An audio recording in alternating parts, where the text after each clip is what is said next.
다음은 PNIT하고 HPNT 쪽에 통합 운영도 좀 작업을 하셨고 또 실제 부산 신항의 주요 이용 선사이기도 한 HMM의 윤상무님이 좀 말씀 좀 해주셨으면 좋겠습니다. 예, 저 HMM 윤상근입니다. 그동안에 해운물류에 종사하시는 분들의 여러 가지 기후, 더불어 격려, 추가하여 정부 지원 뭐 이런 부분 때문에 나름 저희들 HMM이 그래도 작년부터는 조금 성과를 내고 있는 것 같고요. 요즘에 이제 저희들 해운 쪽에 특히 한국 쪽의 화두가 이러한 HMM 실적이 일시적일 거냐 아니면 어느 정도 지속성을 가지고 갈 것이냐라는 부분 자체에 대한 뭐 솔직히 문의도 조금 들어오는 부분도 있고요. 그 부분부터 그냥 간단하게 말씀드리게 되면은 좀 영업이익률이란 부분 자체를 봐주시면 되지 않을까 싶어요. 그래서 저희들이 이제 크게 영업이익률에 대해서 운임과 비용이 있는데 이제 운임적인 측면은 저희들이 아직까지 플릿의 규모가 적기 때문에 마켓을 리딩할 수 있는 상황은 아니고요.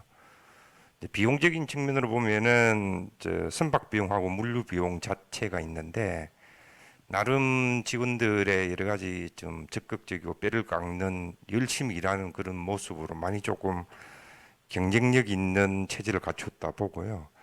그런 측면에서 저희 HMM이 영업이익률 측면으로서는 작년도 4, 4분기도 그렇고 올해 1, 4분기도 그렇고 월드와이드 글로벌 캐리어 중에서는 그래도 상위권을 유지를 하고 있는 어떤 그러한 부분이고 그거를 만들어 주시게 된 여러 가지 정부 측의 지원과 여기 계신 분들의 여러 가지 격려를 다시 한번 감사를 드리고요.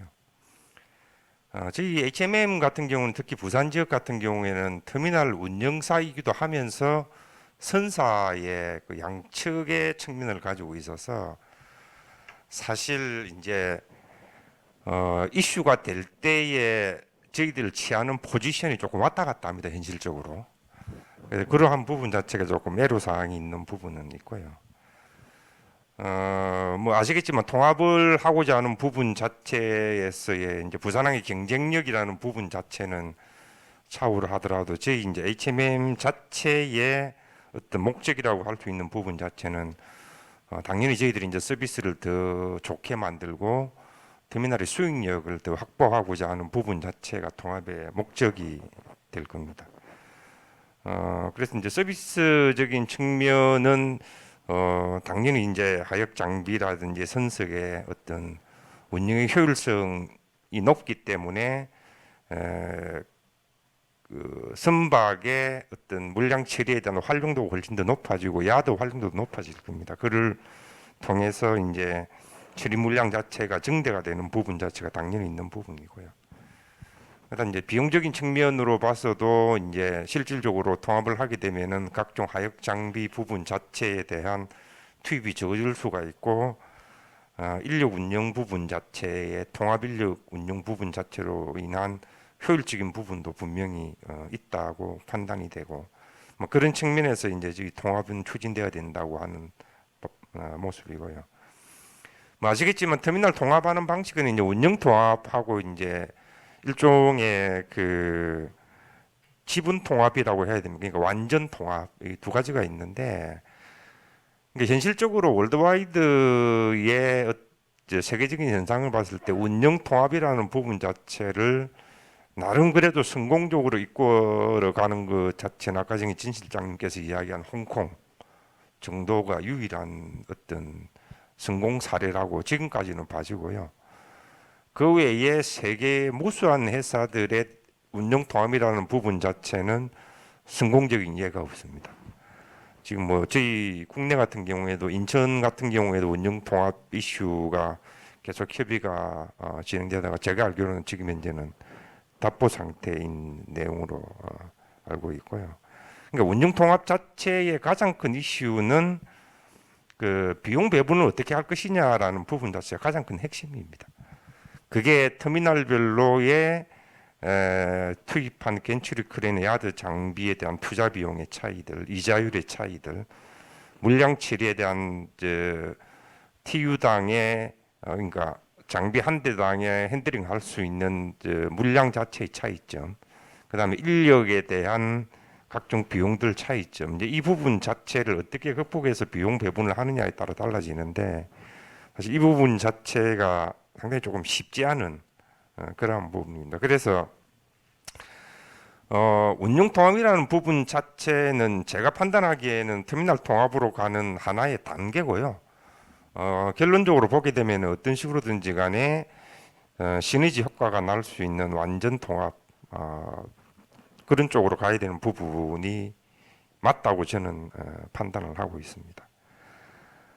저희들이 이번에 이제 1부두 4부두 통합을 시도를 하다가 결국 뭐 제일 큰 원인 자체는 그 PSA 측에서의 MSC와의 관계 뭐 여러 가지 건 때문에 결국은 통합이 무산이 되었지만, 저희들이 통합을 하고자 했던 부분 자체는 아무래도 터미널 수지적인 측면이 훨씬 더 강했죠.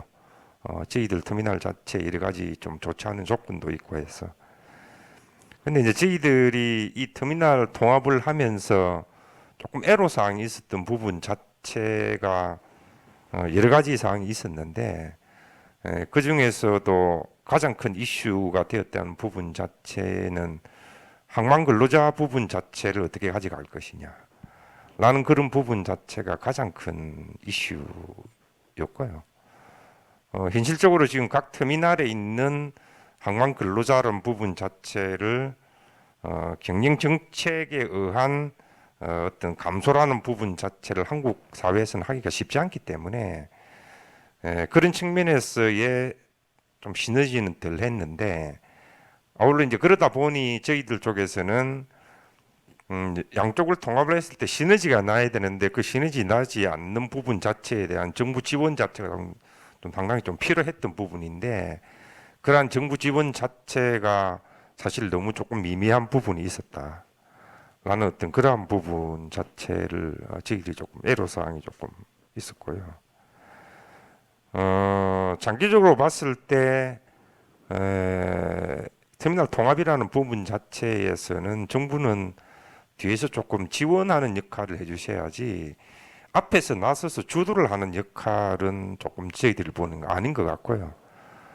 저희들은 이제 1, 4부도 이번에 통합을 하면서 주위에 여러 가지의 어떤 애로사항들 있는 것 중에 하나도 이제 외부에서 볼 때 정부가 주도를 하니, 특히 BPA가 주도를 하니 BPA하고 이야기만 잘 하면은 이 통합이 안 되고 뭐 다른 방향으로 갈 수 있지 않느냐라는 그러한 부분 자체가 굉장히 많이 나왔었는데, 뭐 아시겠지만 149도 통합은 완전히 사기업 간의 어떤 이익관계에 따른 통합의 추진이었거든요. 근데 그게 이제 성격이 와진되다 보니까 여러 가지 변수로 인해서 저희들 1사부도 통합이 계속해서 지연이 되는 바람에 결국은 이제 PSA 측에서 MSC와의 관계를 통한 이유 때문에 저희들이 추진을 못했는데, 뭐 그런 부분이 아주 상당히 좀 아쉽고요. 나름대로 저희들이 프로세스를 조금 빨리 하고 얼라이언스라는 부분 자체 결정을 빨리 했었으면은 1, 4분기 통합 자체는 뭐 충분히 저희들이 할 수 있었던 그러한 사항이다라고 일단 말씀을 드려보고요. 뭐 향후에 그러면은 부산 지역의 신항의 터미널 통합은 어떻게 해야 되느냐, 이거는 뭐 여러 번 다 나온 이야기입니다. ITT가 발생되어서는 안 되는 부분이 제일 큰 부분이고요. 이제 얼라이언스 체제로 터미널 통합이 돼야 된다는 부분 자체가 제일 중요한 부분이고요. 정부 측의 지원은 최대한 해주시되 주도는 조금 최소화하면서, 저희들이 이제 정부 측에서 지원 바라는 부분 자체는 사실 인력 부분 자체를 어떻게 해소할 수 있는지 부분 자체가 가장 큰 부분입니다. 그래서 그 부분 자체는 저희들 사기업에서 하기에는 상당히 한계가 있습니다. 그래서 그러한 부분 자체 인력적인 부분들, 그 다음에 그 터미널 통합을 하게 되면은 외부에서 진행되는 셔틀이 줄거든요. 셔틀이 줄다 보니 지금 현재의 외부 셔틀을 운영하시고 계시는 운송사, 거기에 종사하는 각종 그 트럭 운송사의 트럭 운전하시는 분들 자체의 어떤 뭐라 그럽니까 이익 뭐 이런 부분들 자체가 굉장히 상충이 되는 부분이기 때문에 그 부분도 충분히 조금 고려가 돼야 돼서 이런 부분 자체 정부 측의 어떤 방향성 내지는 해결책이 조금 필요한 부분이 아닌가라고 생각이 들고요. 통합이든지 아니든지 간에 터미널 운영에서 제일 중요한 것은 물량 확보입니다. 그래서 터미널이 통합이 됐을 때에 어떻게 여하의 물량을 확보하느냐가 제일 중요한데 그 물량 확보라는 측면에서 보게 되면은 터미널 운영사 위주의 통합은 사실 한계를 가질 수밖에 없죠. 물량이 없으니까. 그럼 결국은 터미널 통합은 선사별로, 얼라이언스별로 돼야 된다. 근데 그런 측면에서 봤을 때 뭐 불행히도 지금 저희들 한국에는 HMM이 이제 디얼라이언스라는 쪽에서 유일하게 가지고 있기 때문에 결국은 우리가 국적 운영사에 너무 그렇게 포커싱을 해야 되는 부분이 맞느냐? 향후의 부산 신항의 발전을 위해서 이제 그런 부분 자체에서는 저희들도 외국계 운영사까지는 조금 2차적으로 하더라도 저희들이 봤을 때 이제 외국계 선사, 글로벌 선사들에 대한 어떤 공동 작업들 이런 부분 자체는 진행이 돼야 되고 그런데 외국계 선사들이 속칭 이야기하는 GTO, 글로벌 터미널 오퍼레이터하고는 월드와이드의 관계가 있기 때문에 부산항 하나만을 가지고 자기들이 협의를 할 수 있는 사항이 대부분 아니거든요. 그러면은 부산항을 묶고 타 지역하고 같이 이제 이야기를 하는 어떤 그러한 성격이 강하기 때문에 결국은 글로벌 터미널 오퍼레이터라는 부분에 대한 참여도 저희들이 그렇게 배제해서는 안 된다. 같이 갈 수 있는 뭔가 방안이 조금 모색이 돼야 된다라는 어떤 그런 말씀을 드리고 싶습니다. 그런 측면에서 이제 향후에 그러면은 부산 신항에 대한 통합이라는 부분 자체에 대한 기회가 어떤 것이 있을 것이냐라는 부분을 보면은 뭐 너무나 잘 아시겠지만 부산 신항 개장한 이후에 과연 그러면은 부산 신항이 나름대로의 터미널 운영사로서의 적정한 요율을 받으면서 나름 터미널 운영사로서의 어떤 역할을 제대로 할 수 있었던 부분 자체가 과연 있었느냐 지금까지. 작년, 재작년 제가 보기에는 딱 한 번 있었던 걸로 알고 있습니다. 그러니까 그렇게 어떤 부산항 터미널 통합이나 신항 개발 자체가 진행이 되어 온 그리고 현재의 지금 부산에 있는 터미널 운영사들이 힘들게 지내온 이후에 보면은 사실 이제 부산항 신항 개발이라는 부분 자체에 대한 예측력에 대해서는 저희들이 다시 한번 좀 생각을 해봐야 되지 않느냐는 생각이 들어요. 특히 물동량 증가 부분의 예측 자체가 제가 보기엔 너무 좀 낙관적이지 않느냐라는 어떤 그러한 지금 생각이 들고요.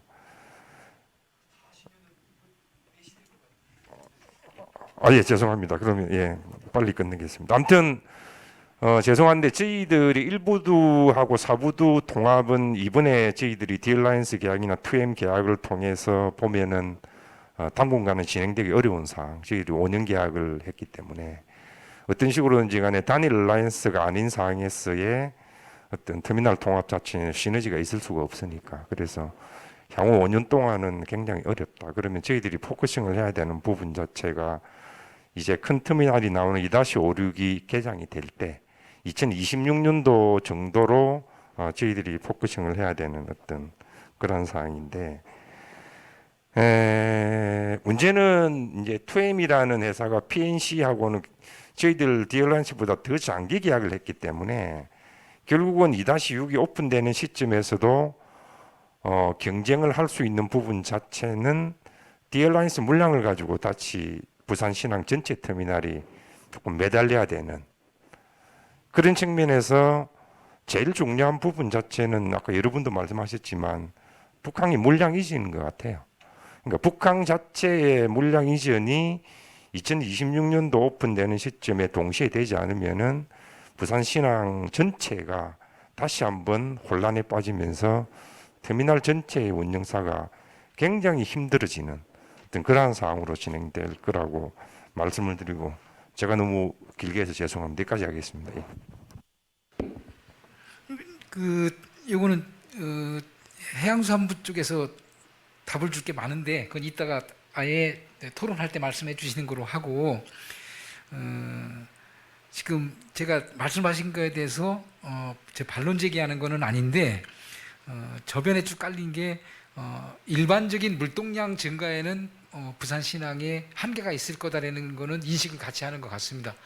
그래서 북항 물량을 이제 말씀을 좀 하시는데, 북항 쪽 얘기는 부산시의 그 지역 경제 문제하고 거기에 종사하는 수많은 항만 부대 사업, 뭐 해운 연관 사업 이런 문제가 있어 쉽지 않은데, 일단 진 실장께서 정부랑 부산시랑 어떻게 해 나가겠다라는 정도는 얘기를 해주셔야 될 것 같아요. 그리고 물동량 증가에 대해서 이렇게 또 검토해 오신 게 있으면 얘기 좀 해주시는 거로만 하고, 나중에 추가로 말씀하는 거고, 일단 시간상 그거에 두 가지만 얘기를 해줬으면 좋겠습니다. 북항의 신안 이전 문제부터 말씀을 드리면은, 말씀드린 바와 같이 북항 같은 경우는 지금 우리 인터르 아시아 선사의 거점 항만으로 자리 잡고 있습니다. 그래서 우리 국적 선사 위주로 지금 운영이 되고 있는데, 그 국적 선사의 물량이라는 게 한 500만 TU 정도 됩니다. 그런데 그게 우리 선사들끼리의 공동 운항을 하고 있습니다. 이렇게. 그래서 아까 신항에서 그 3대 얼라이언스를 말씀드렸듯이 북항도 우리 선사들끼리 공동 운항을 하고 있기 때문에 특정 선사가 신항으로 간다든지 이렇게 하는 구조는 상당히 어렵다, 이렇게 알고 있습니다. 그래서 만약에 신항으로 간다 그러면은 북항에 있는 물량의 대부분이 갈 수 있는 그러한 터미널 개발이 필요하다 하는 게 지금 우리 국적선사 분들의 의견입니다. 그래서 일부 터미널만 가서는 조금 경쟁력을 확보하기 힘들다 하는 측면이 있고, 그럼에도 불구하고 조금 단계적인 신항으로의 전환은 불가피하다, 이렇게 저희들은 생각을 하고 있습니다. 또 하나는 물동량 전망, 죄송합니다. 물동량 전망이 실질적으로 부산항 같은 경우는 우리 국책연구기관인 그 KMI 한국해양수산개발원에서 물동량을 매년 전망을 합니다. 발표를 하는데, 부산항 물동량 전망치는 거의 비슷합니다. 현재하고 앞으로 전망치가 거의 비슷합니다. 그래서 2030년까지는 큰 변화가 없다. 다만 조금 말씀드릴 수 있는 거는 저희들이 지금 현재 신항에 터미널이 원래 한 선석이 65만 TU를 하도록 설계되어 있는데 많게는 100만 TU를 하거든요. 근데 100만 TU를 혹가다 하면 괜찮은데 상시적으로 연간 100만 TU를 한다 하는 거거든요. 그렇기 때문에 실질적으로 터미널에 여러 가지 문제점이 발생할 수가 있다. 이런 측면입니다. 그래서 저희들 항만 운영 당국으로서 봐서는 적정 물량 처리가 조금 필요하다. 그래서 선사의 서비스도 높일 수가 있고 장치율도 낮추고 생산성도 높이고 이런 처리가 좀 필요할 걸로 이렇게 보입니다. 그래서 그 부분에 대해서는 다시 한번 또 별도의 심층 토론이 필요할 걸로 이렇게 보입니다.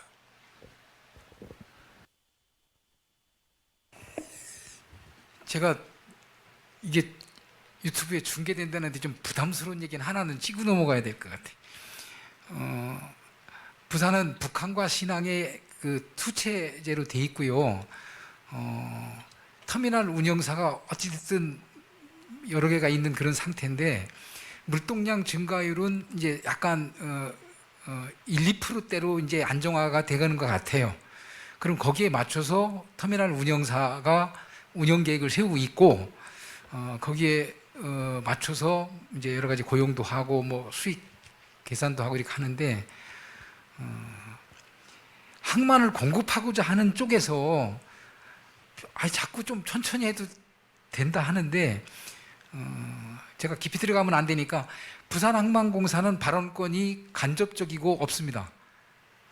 그래서 여기 이제 해양수산부에서 좀 오셨는데 용역사를 선정을 해서 부산청에서 부산항만청에서 항만공사의 의견을 들으면 항만공사는 부산항만청 건설사무소의 의견을 내서 이렇게 들어가는데 어차피 특별 항만공사법을 만들어 놓고 우리 그 4대 항만공사가 운영되고 있으니까 항만 개발 수요 예측도 터미널 운영사하고 우리 국내외 선사들의 의견을 들어서 거기에 의해서 개발 수요가 나오고 또 개발 계획이 진행됐으면 좋겠다는 생각을 옛날부터 해왔는데 지금 말씀하시는 거 보면 터미널 운영사는 어찌 보면 외생 변수에 너무 좌우될 수도 있으니까 항만 공급을 적절히 하고 또 물동량 뭐 창출이나 이런 것도 같이 머리를 맞대고 하자 뭐 이런 뜻으로 제가 이해를 좀 하는데 좀 불편하지만 이거는 이렇게 여기에 참석하신 전문가들을 포함해서